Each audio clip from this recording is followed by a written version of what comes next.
आज की सुबह कुछ खास थी। ठंडी हवाओं में एक नरमी थी और आसमान पर सूरज का पहला नूर धीरे धीरे नमूदार हो रहा था, जैसे किसी ने रोशनी का दामन थामा हो और रात की चादर सुलझाकर नई सुबह की ख्वाब सजा दिया हो। परिंदे अपने घोंसलों से निकल चुके थे। किसी ने पुराने दरख्त का रुख लिया और किसी ने खुला आसमान चुना। और मैं भी एक सफ़र पर था। घर के दरवाजे से निकलते वक्त टेम्परेचर -3 डिग्री था। सर्द हवाओं ने चेहरा छू कर कहा, आज का दिन कुछ नया लिखेगा। मुझे ऑकलैंड निकलना था। एक ज़रूरी काम था वहाँ, जिसका जिक्र थोड़ी देर में करता हूँ। सुबह 8 बजे घर से निकला। फ़्लाइट 9:20 की थी। सोचा थोड़ा पहले निकलता हूँ। एयरपोर्ट पहुँचकर एक उम्दा कॉफ़ी की तलाश थी। फ़्लाइट थोड़ी बस 10 मिनट ही लेट थी, लेकिन मुझे कोई जल्दी नहीं थी। मीटिंग तो 12 बजे ही थी और आज तो विजिबिलिटी भी बहुत क्लियर थी, इसलिए थोड़ी ही देर में माउंट रूपियो का नज़ारा साफ दिखा। वो लम्हा जब सब कुछ थमा थमा सा लगे और बस खुद से मुलाकात हो, वही सुबह थी आज। ऑकलैंड में मैं वक्त पे पहुंच गया था। एयरपोर्ट से निकलते ही रेंट की गाड़ी उठाई और सीधा CBD की तरफ रुख कर लिया। शहर जैसे हमेशा की तरह जिंदा था, लेकिन मेरी आंखों में एक ही मंजर चल रहा था। मीटिंग 4 बजे ख़त्म हुई और वहाँ से मैं सीधा होटल की तरफ भागा।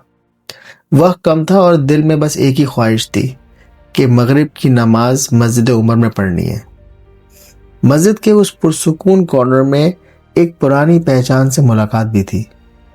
कुछ चेहरे वक्त के सफ़र में धुंधले हो जाते हैं, लेकिन दिल उन्हें पहचान ही लेता है। ये सफ़र असल में एक इंटरव्यू के लिए था।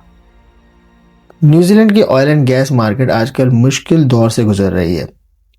ऐसी पोजीशन जिन पे पहले 50 एप्लीकेशंस आती थीं, अब 500 तक पहुंच गई हैं।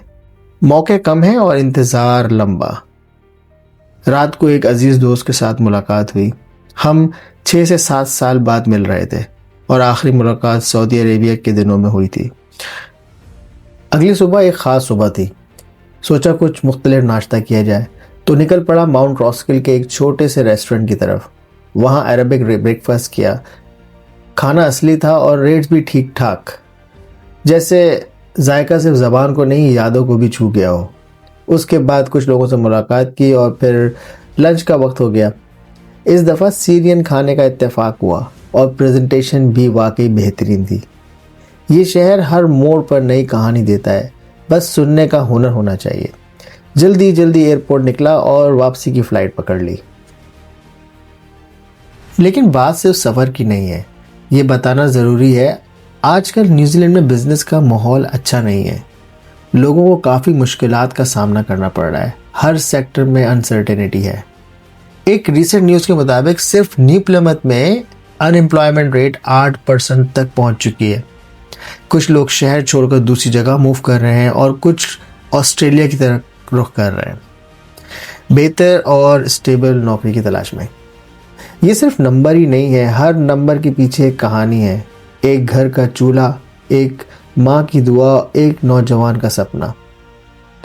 अगर आप भी न्यूजीलैंड आने का इरादा रखते हैं, तो मेरी गुजारिश यही है कि आप खबरों पर नज़र रखें और उन लोगों से बात करें जो पहले से यहाँ हैं, क्योंकि असली तस्वीर सिर्फ गूगल या यूट्यूब पे नहीं मिलती। वो उनकी आंखों में होती है जो ये सब कुछ जी चुकी होती हैं।